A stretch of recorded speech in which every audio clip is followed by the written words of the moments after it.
This is the Work Smart Hypnosis Podcast, session number 309, Wieslaw Rocki on Improvisational Healing.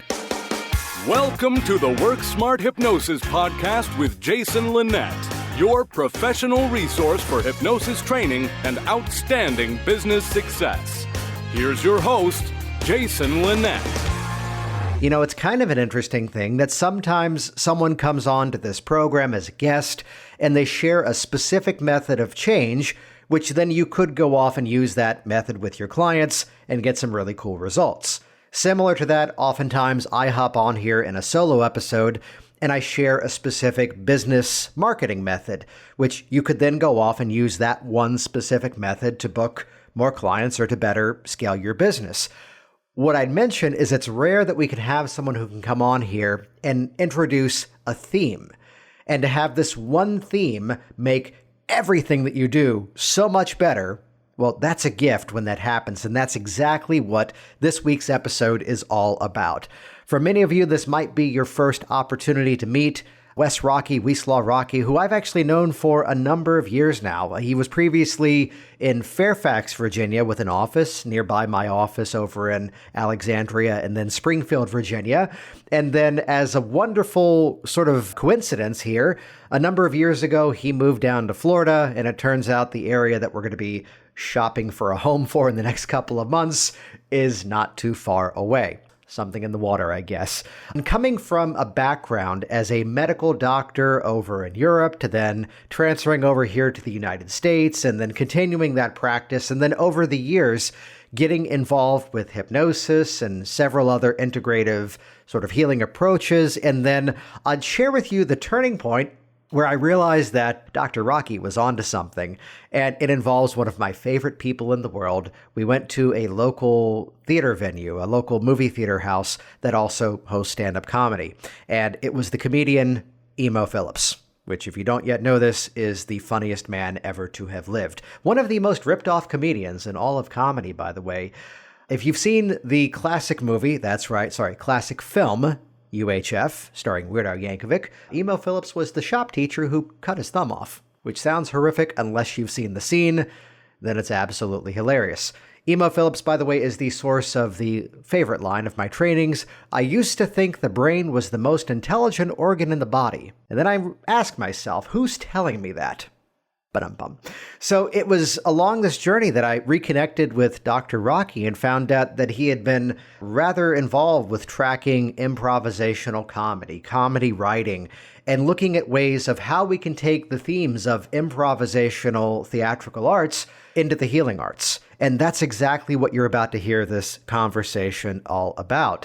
And you'll see there's more information in terms of how to get in contact with Wes in terms of his website over at the show notes at worksmarthypnosis.com. And while you're there, check out hypnoticbusinesssystems.com. That's the all-access pass to my hypnosis business training library. Step-by-step tutorials, done-for-you marketing methods. And it's the stuff that actually works to get out there and better to scale your business. And continuing this yes and theme, that becomes an amazing nuance of this conversation, plus a few games that the doctor and I played towards the end of our conversation here, bringing in themes of flexibility, learning on the fly, and not getting stuck in the script as terms of what's not working. And instead of continuing this conversation of what will work and how can we make things work even better along the way. You are in for a fascinating conversation and an inspirational theme that will make all of your work all the more effective. And with that, let's jump directly in. This is episode number 309, Wieslaw Rocki on Improvisational Healing. As everyone in healing profession, I am motivated by self-healing first, because, in our profession, hypnotherapy, we know that we are just working with the mirrors, and what happened in our clients actually reflects what is happening in us. We are not healing anyone, we're just inspiring one to look at one's own capacity to self-heal. So that travel of exploring how can I heal my broken soul by childhood trauma and then acquired couple others trauma and now collective trauma. How can I find something really effective which will not just make me more comfortable with adjusting to the situation, but really serve as a vehicle to reconnect it with my true identity. Mm-hmm. Yeah. So then, which catch us up for those who don't yet know you. Talk about the path before in terms of being a doctor and then getting involved with hypnosis. Yes, this is common path for physicians who moved from conventional to holistic medicine. I've been very traditional. I used to be a gynecologist back in Poland, was teaching in university, and then became an internist here in America, followed by scientist and corporate executive for pharmaceutical industry for many years. And then I came to conclusion that these are good vehicles, but something is missing, that I need to go deeper. And through some personal crises, exploring spirituality, following many gurus, I moved on the opposite side of the very esoteric, but not very grounded. So then I was looking to come to the middle, to some modality which combines this alchemy, that esoteric healing on a very deep level, yet very grounded in practicality of it. So obviously, hypnotherapy was of choice. There was nothing else comparable. I like the choice of words you just used there, by the way, in terms of grounded. What I heard inside of that was being mindful in terms of what hypnosis and hypnotherapy can do, while also being, of course, mindful of perhaps let's phrase it this way as a positive, the appropriate limitations of it. Yeah, my limitation, I practiced hypnotherapy for a couple of years. What I had kind of resistance to was still, maybe this was my interpretation, but that kind of patriarchal approach when I was the hypnotherapist and there was a client and I had some skills which my client didn't have, and I have the capacity to help them with good intention. And even, I was using their phraseology, I was using material which they offer to meet them when they are. It was still for me roles. And I hated this in medicine, in conventional medicine. We have this well-defined role of a doctor and a well-defined role of the patient. And these two parties are completely following the scripted performance of being a doctor or being a patient. And nothing happens. When they leave the room, there is still doctor and there is still patient, and what is missing is healing. And it's funny because the patient comes with a scripted performance of being patients, following the script of given disease, and they meet a doctor and they leave with another script for the prescription drug. So nothing happens. And then hypnotherapy brought me a little bit closer because I was taught many ways to practice so-called client-oriented hypnotherapy. And I like it very much. But then what was missing was this, mystical mergence of two people with a unique knowledge. We decided to play together for the purpose of healing. We have two experts. I have my unique expertise, but it is not enough. Has to be combined with the unique expertise of my patient. And then we are coming into the dance. And in improv, in traditional improv, the originator of improv, Wiola Spolin, one of her main games was to follow the follower. That as we dance in healing dance, we are taking turns in following and leading, following and leading. I love some of the themes you've just introduced there in terms of how to describe the process. That there's an idea that I hit upon years ago about at times, and there's positives inside of this, that there only needs to be one expert in the room. And that's not just to say that the client's role is to only follow us. No, because it's that the client is the expert in some ways about what that challenge has been up until now, as well as what that outcome ought to be. So we need to make use of their expertise in terms of designing the process that's going to help them to achieve that. Meanwhile, we can be the expert in terms of the modalities and the different integrative approaches that we use. So it's that meeting of those two minds of something that, as you've said, from an improvisational structure, that's what becomes the process, as opposed to playing out those old roles the way that it would seem to be before, right? Yes, and there is even deeper connection on the level of wounded healer and wounded person, because the wounds inspire us to wake up from the hypnotic trance of the disease, paradoxically. So this is the blessing of the symptoms, that people they get determined to heal when they cannot take anymore, when they have no other choice but to heal. And then they are coming with broken heart in pieces, and they are meeting my broken heart in pieces. And then we can play this Japanese raw game or art of putting broken vase using the gold, true gold, as a cement and create a completely new, different art. That's why I take pride that I am wounded healer, which is different than impaired healer.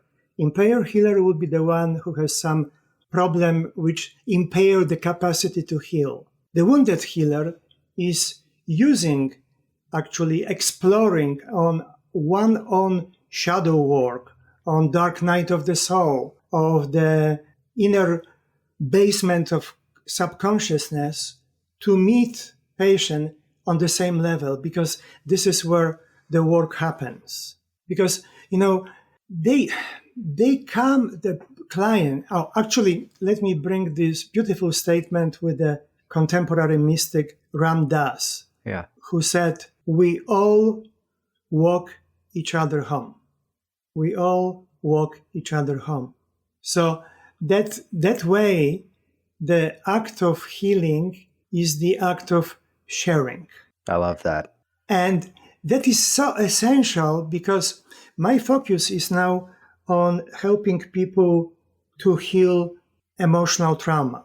That, originally, this was kind of assumed that something happens in childhood and then we get hurt and carry this wound throughout life. And unless it's healed, our life is not particularly healthy and happy.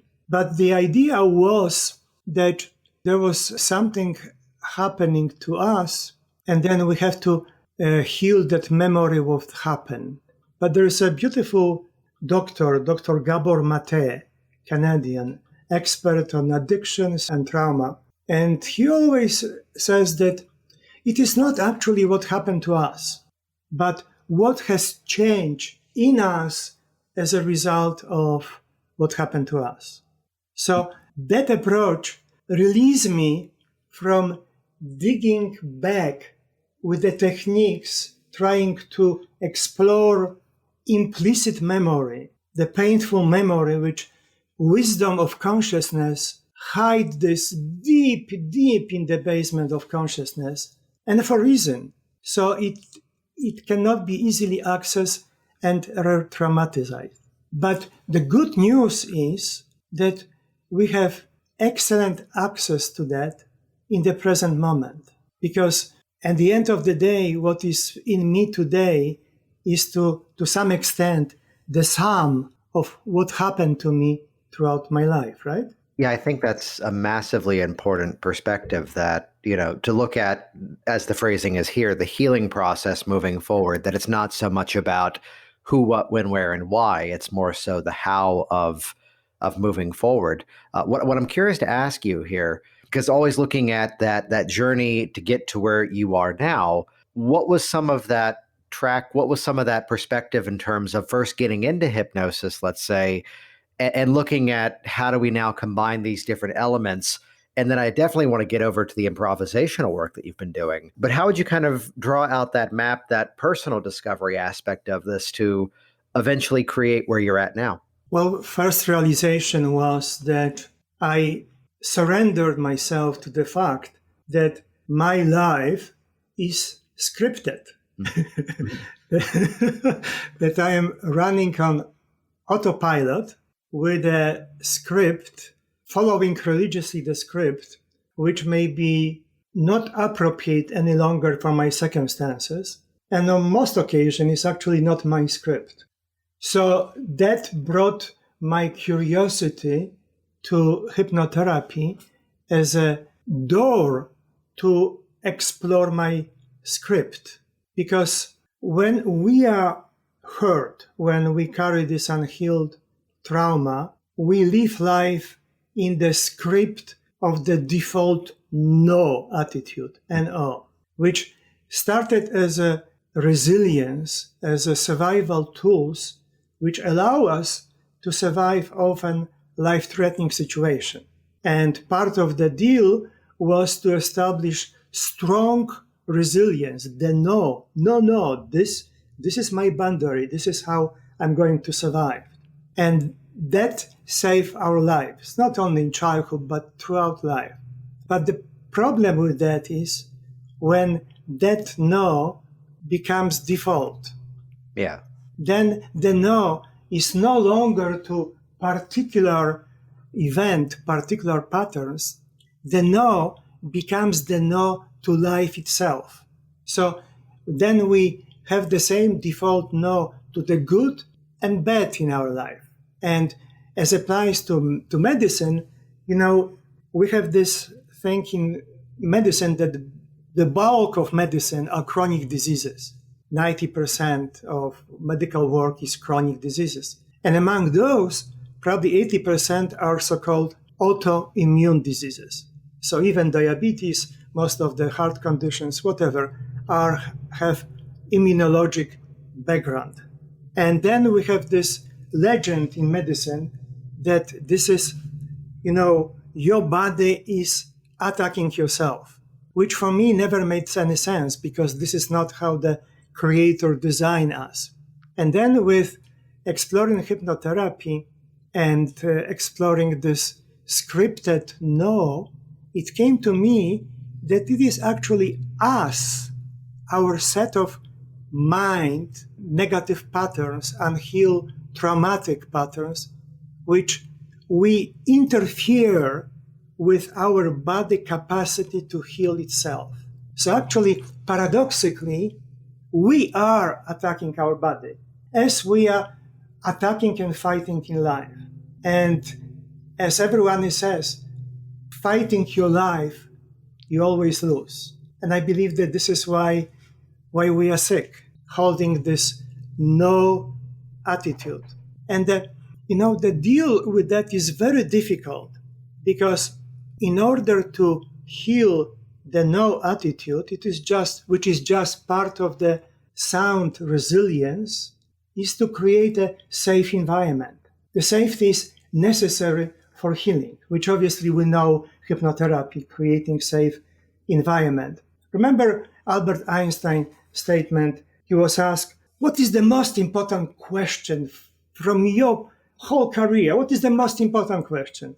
And he said, well, the most important question is whether we live in the safe or dangerous universe. And then, then hypnotherapy comes and say, hello, you are creating this universe. I'm trying to remember, there's a quote that I forget the source of it, but it was phrased one time as almost a negative criticism. And as soon as I read it, I went, well, yeah, and which the quote was, the people who study this stuff walk around as if they figured out the entire world. To which I go, well, what's the harm in that? to look at how so much of our language, you're right, puts us deeper into that problem. So much of people's language puts them further into their issue, as opposed to, getting into that better sense of flow with how we respond to the world around us, and which is where, talk to us about where the improvisational work came into this then. I'm curious to hear that. That's right. That is where I'm heading now. That, to heal this default no, which I believe is the root cause of chronic diseases, is that it is necessary unless we do something extra. Mm-hmm. It is necessary because, you see, we develop this now in relation to, for example, childhood trauma. And then the parents or abusers are gone and the default is still there. So actually we create illusionary abusers because we are addicted to defense, to the no, to the resilience, to resistance, to rejection. And then we start looking for this in our reality. I believe the Maslow said that if all you have is hammer, right, everything is nail for you. So then we come to this hypnotic illusion that we can resolve our problems, that we can figure out how to get out from that emotional trauma. But then we arrive through life being the abuser to oneself to maintain the default, to maintain the script. And now we are arriving to the time like now, 2020, when we are all facing collective trauma, right? When our default no can actually hypnotically can be justified by what is happening. Mm-hmm. So then comes the improv, which is yes and. Yeah. And yes is not actually a word. It is certainly not expression of acceptance. For me, in the transformational improv, which I am practicing, it's a state of mind. It's a level of consciousness. It is finding in my psyche that place which is yes, which is I am, which is I am at my highest. And actually, I heard from a philosopher that the word no is actually man-made, that it doesn't exist in the universe. The universe is always in the yes. And, we know this from also hypnotherapy, that it is the vibration, inner vibration, which decides what we achieve. So it is not what we want, but who we are, what comes to us, right? That's an amazing concept. The premise that the word no had to be invented by people. We've all heard the phrasing that the unconscious mind may not know the difference between, negation of saying, don't think of a purple elephant. That, when we look at that concept that everything is a yes, what would you say opens up differently then as a result of that premise? The yes and no, it's a full sentence. Yeah. And one cannot exist without others. For example, in transformational improv, we are using we are using no. Because in real life, we need to say no on justified occasions. But the problem is that unless it is preceded by unconventional yes, the no cannot be strong. Because as psychologists will say, you cannot change anything which you don't own, right? So the yes is introduction because it's state of mind. So, coming now back to something which we share, you have obviously strong tradition in theater as a stage manager, right? Used Yes. to be.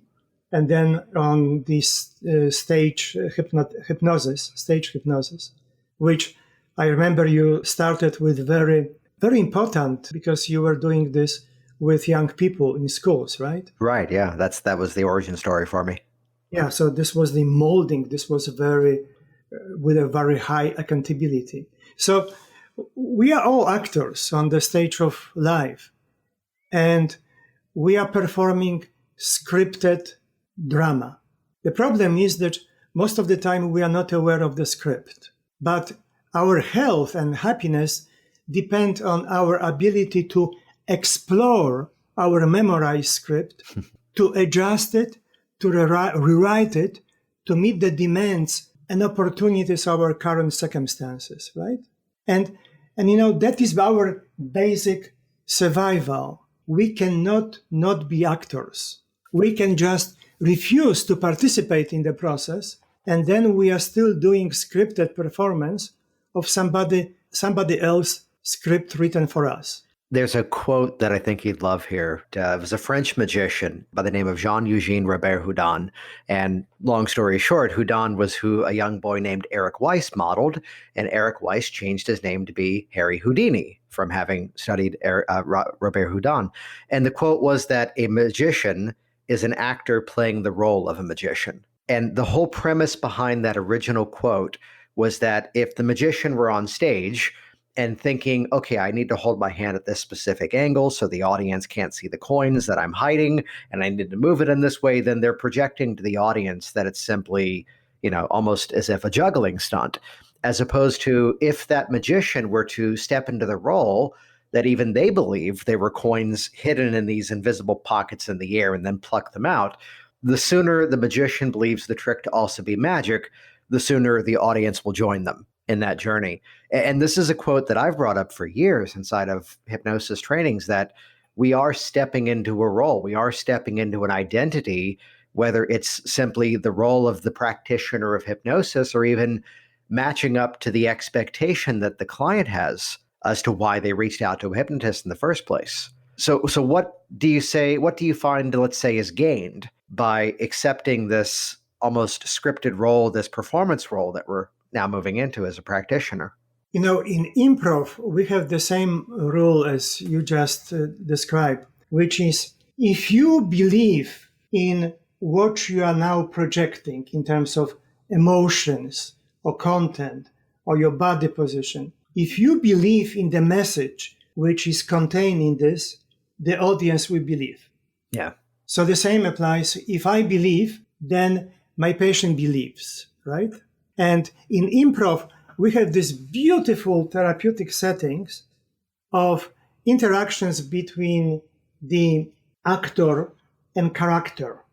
Because the actor is me who decides to go on the stage for a particular purpose. But for that, I have to create many different characters and let them play with each other to arrive to that conclusion, to solve the problem or to fail to solve the problem. So it is kind of surrogate for me as an actor, safe environment of playing with paid-for characters who are doing dirty and funny stuff of healing for me. And they are doing the same for audience, because the audience comes to improv to watch what they would otherwise not ever dare to do in their lives. And this is the role of character. The best described that, for example, you have a house on fire. The natural tendency of human would be running away. And actor follows that, running away. However, the character does opposite. It running towards the burning house. And this is the miracle of breaking identity with myself, which leads to breaking through established script. I believe that Joe Dispenza wrote the book, Breaking the Habit of Being Yourself, right? Mm-hmm. So if that habit is being sick, and then I have to help you to get better, I am dealing with two components, with your sickness and your habit of being sick.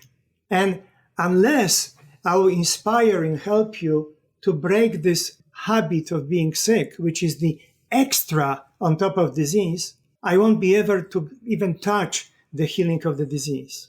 Which is beautiful because, again, we're then identifying with the person as opposed to their issue. That mindset of see the client as where they're going as opposed to the issue that they've been inside of. So bringing in the improvisational theme, is this something that then needs to be, let's say, introduced to the client, or does it become sort of the subtext of the process? How would you go about defining that? Well, improv is not technique. Mm-hmm. It's a state of mind from which I will handle other techniques.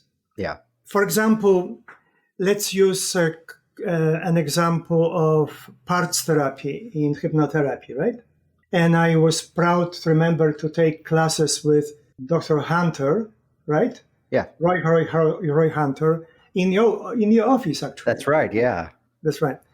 And I was, very obedient student and trying my best. And then I tried to really apply it. But I got lost in this complexity of many, personas talking to each other and me directing the show or who is saying whom. And eventually they come to a good conclusion, which means that some personas are kind of asked to leave or retire, whatever.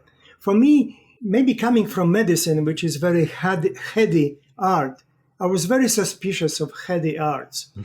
And I got lost in it. So then improv comes and say, well, fantastic. In improv, everything you regard as a gift, which you expand on it. So, for example, if in the improv game, my partner say, you are a bloody idiot, right?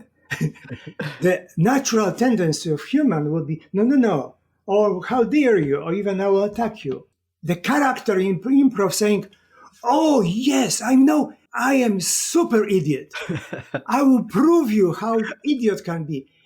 And do you know what? Please help me to be even better idiot. Mm-hmm. And what is the healing aspects of that?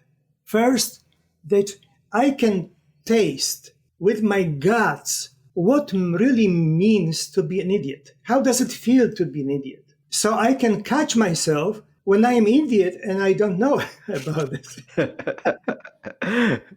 And there's the story that for dead people, some dead people don't know that they are dead.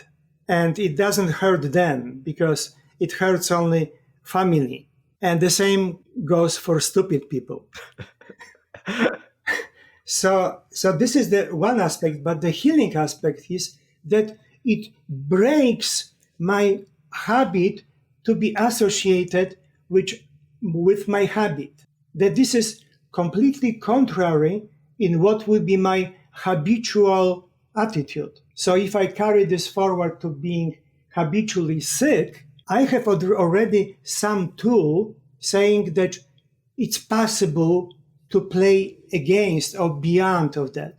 Mm-hmm. Also, what is important in playing what is given as a gift, even negative, that I can modulate. This is, another technique of this knob of the modulating volume on the pain, right, in hypnotherapy.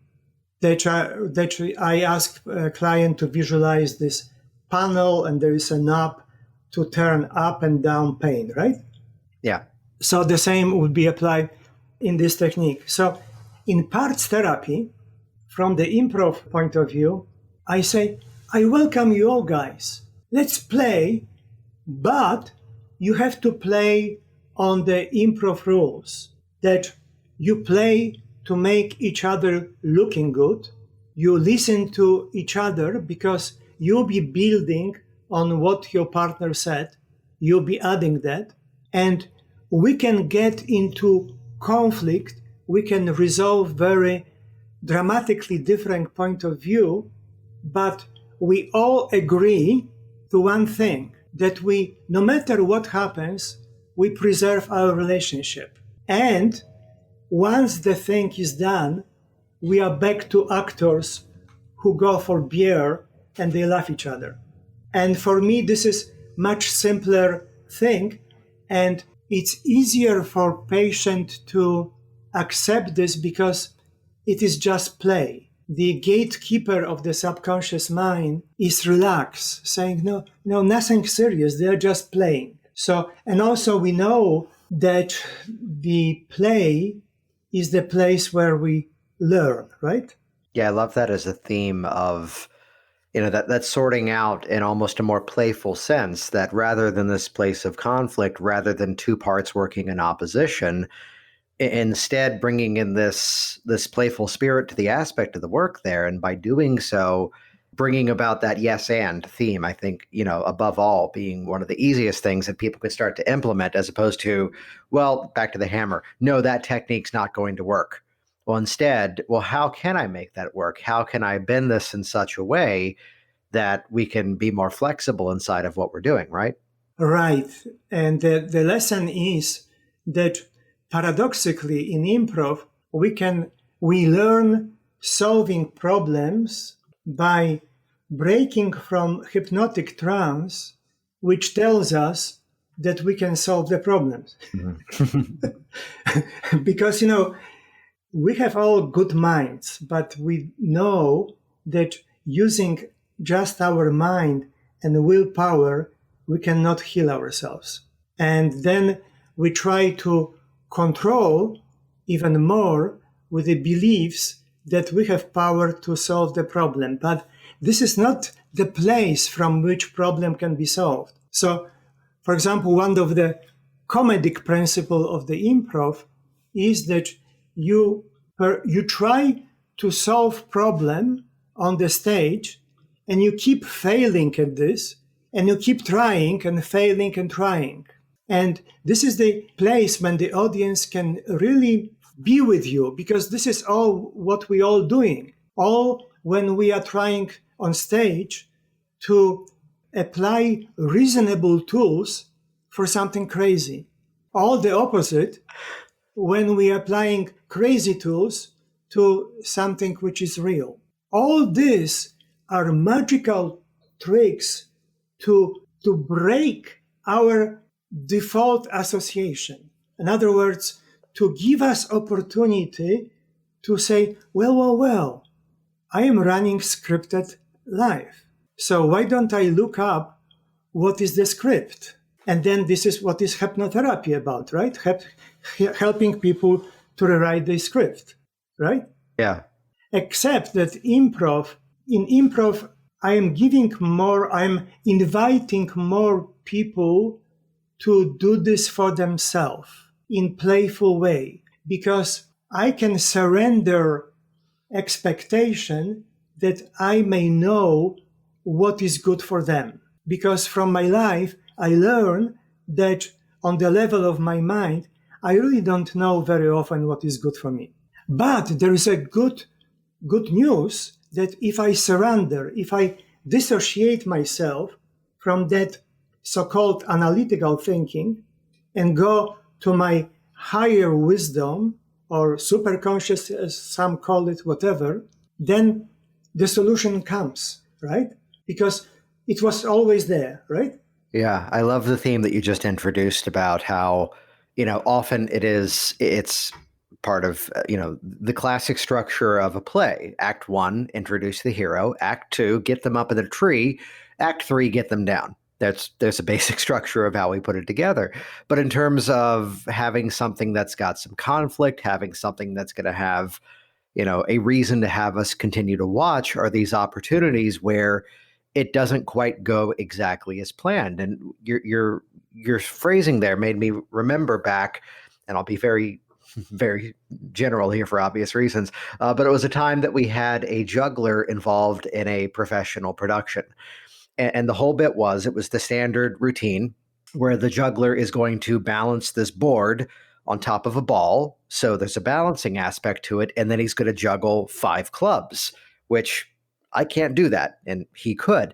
And the whole setup of this was the classic comedy in threes would be the idea that he fails once, he sets up again. He fails a second time, he sets up again. And then he's triumphant the third time, big applause. And I think, unfortunately, we may have not hired the best of juggler for this event, because it turned into this whole routine that by the 8th or 9th attempt, he still could not do it. And the director having to jump in to go, it's still tragedy. It still has to be comedy because you have to eventually do it. Make it happen faster. And he goes, I can't. It's like, okay, I'll just go with 3 clubs then. And that was the solution. We're breaking that scripted role, as you've said. We're breaking that scripted role of the try, fail, try, fail. Is there a theme that you feel needs to be introduced then to the client in terms of how to break that pattern that they've been inside of then? Oh yeah, that one of the principles of improv is to celebrate mistakes. Mm-hmm. So actually, on the improv stage, when somebody makes mistakes, we applaud. We actually celebrate mistake, which sometimes gives the inappropriate conclusion that we are encouraging mistakes. But it is not encouraging mistakes. It is to break this habit of connecting mistake with our conclusion about us doing mistake. Because what really hurts us when mistake haunts us as a emotional trauma is not mistake itself, because mistake is relative. One day I think that I did right thing divorcing, and when I meet nice girl, I would say it was the best decision in my life, right? Yeah. So that is relative. But what is not relative, when I get stuck in that remorse after my divorce, connecting conclusion that I am a loser, because if this is not healed, I can meet 15 pretty girls and I lose them. So the accepting mistakes and celebrating mistakes lead me to the place where mistakes should lead me to learning from them. Because somebody said, if I don't learn from mistake, what is the purpose of doing them over and over again? So this is the beauty, another beauty of improv. So when the first thing in healing, I believe, healing from that scripted performance of misery, is to explore the script, right? Mm-hmm. So we are waking up from the hypnotic trance of illusion of having control. And then we are moving from the default. There is 4 stages of learning. The first stage of learning is, I don't know that I don't know, right? Mm-hmm. My life is miserable. I am sick. I am messing up. And I don't know what the hell is happening, right? I have no idea. And then I'm becoming so broken that I am committed to figure it out. And I go to the stage that I know that I don't know. And this is the mystical stage of hero journey, 12 steps, any Course on Miracles, the level of surrender. Surrender not of weakness, but surrender of the curiosity. Yeah. Right? There must be something else I am missing. And then from that place, like in hero journey or the mystical Buddhist journey, I am leaving the marketplace. I hear the message that there is something more. I am leaving the marketplace and go to meet the wild animal, wild ox, or in Christianity would be dark night of the soul. And I am riding this wild ox and then becoming one with the wild ox. And I get new understanding and coming back to marketplace. So to rewrite my scripted, which the action is the same as neuroplasticity, we have to bring this new script coming back from the discovery and comparison how this old script relates to our current circumstances. This is where, improv help us to break habit of being yourself, break habit of associating with we believe it is us, which we believe was running our life. And then comes that surrender, this yes, unconditional yes, which suddenly opens me up to my amazing resources. That's right. That's why we're saying unconditional yes and resourceful and. And then again, using improv principle, we are determined to perform in our highest intelligence. I love that point you just made there about how it's that unconditional yes, but really the resourcefulness is out of the and. That the mistake someone could make upon hearing this would be to go that, oh, that's just accepting the problem. And it's that, well, we'll allow a no here. It's instead that continuation of yes, and here's what I can do about it. Yes, and here's what we can now begin to let become even more flexible. Yes, and here's the result that I'm now moving towards because of this.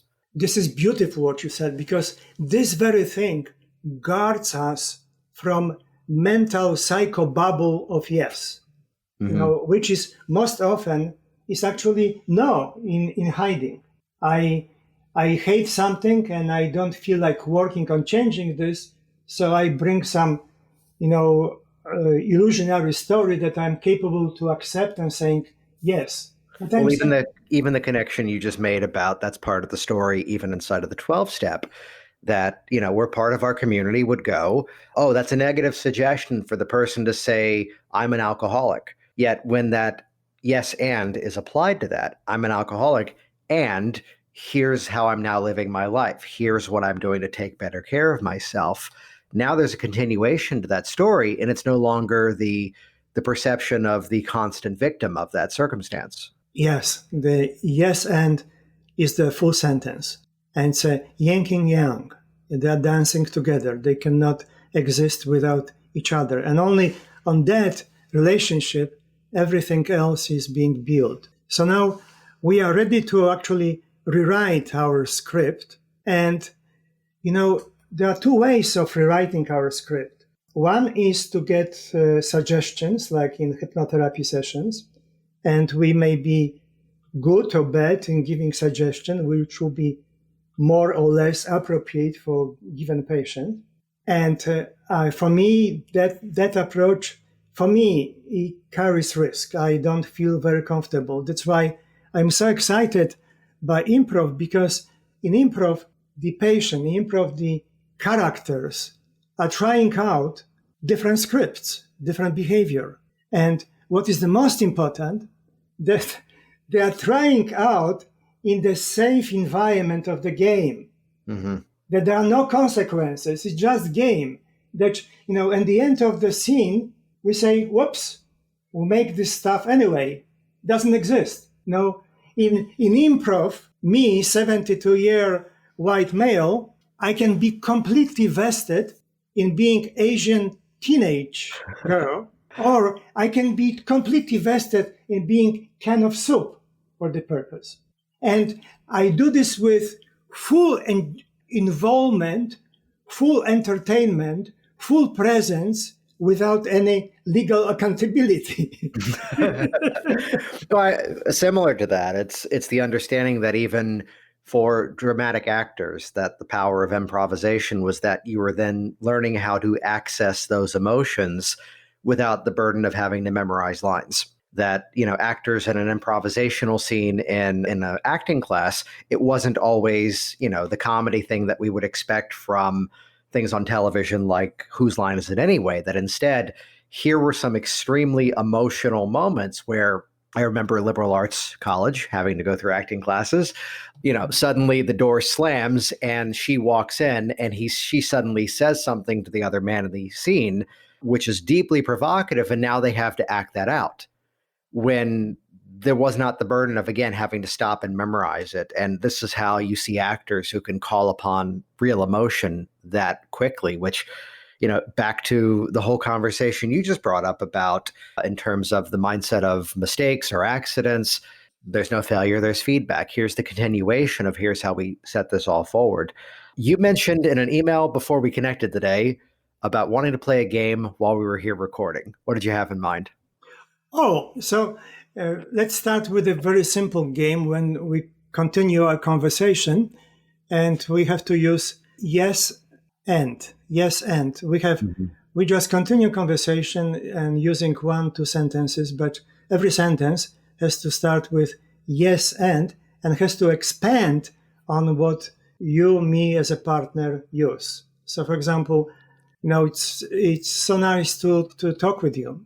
Yes, and I'm looking forward to moving down to Florida and having you as a nearby neighbor, apparently. Yes, and I can already see our getting together on the picnic table. Yes, and I'm looking forward to the idea that in Florida, all the picnic tables are decorated to look like Mickey Mouse. And yes, I can even smell, the Mickey Mouse hopping on the table. You see, and this is, we are creating future, right? Yes. Already, future pacing. But let's do something else. One of us will be speaking a story, something real and regular. I woke up and I did that. And I will be interrupting you, questioning, are you sure did it happen? Are you sure? And and your job will be to adjust, to have second thoughts on that. So why don't you start with something which really happened? It's nothing exciting. Okay. This morning, I watched the people in our former home ripping up the floors as they're putting in. Are you sure it was floor? Well, it might have actually been carpet that they were putting down, but then again, they were also putting grass in the backyard too. Oh, grass. I never heard about this. Well, now that you mention it, I'm thinking that really we might be putting a whole swimming pool in the backyard just so people can swim around rather than having to keep up with the grass. No. I don't believe that's possible. Oh, no. Well, actually, it's a whole series of monkey bars that we're putting above the backyard. That way we don't have to bother with the surface beneath. You see, so this is again separation, exploring what is actually truer for yourself. Because patient comes and they come not with a disease, they come with a personal story about the disease, right? Mm-hmm. And until there is this still firm connection about the disease and the story about disease, I can do nothing because the connection is like glue in. So like patient comes and starts interview and saying, well, that, well, this. And I would start with, obviously not the first visit, but I would start with a lighter play saying, each time I say new choice, you have to rephrase last word you said. So why don't you start, for example? Say something. Okay. I need to get a scratch repaired on my car. New choice. I need to add some more scratches to my car. A new choice of your tone, you are saying.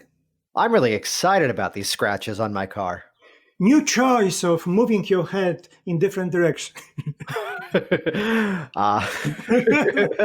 This is great for audio. I'm really excited about some scratches on my car. Wow, you see, you really did it on radio. Wow. That is fantastic. But you see, this is the same thing of waking up people from the hypnotic trance of performing scripted drama. Well, I think that hits on something massive there, where we become the identity of the ailment as opposed to the person looking to resolve or move past the ailment. Correct. And now with this knowledge, we are ready for next step in writing the script, which is the step, I know that I know. In this conversation, we already discovered so many things that honestly, in this conversation, which I believe is healing conversation, that we both will be changed by this conversation, that on this stage we can actually admit, I know that I know. I know I play different characters, I played new scripts, I like this script, I will pick up this script and I use for my current situation.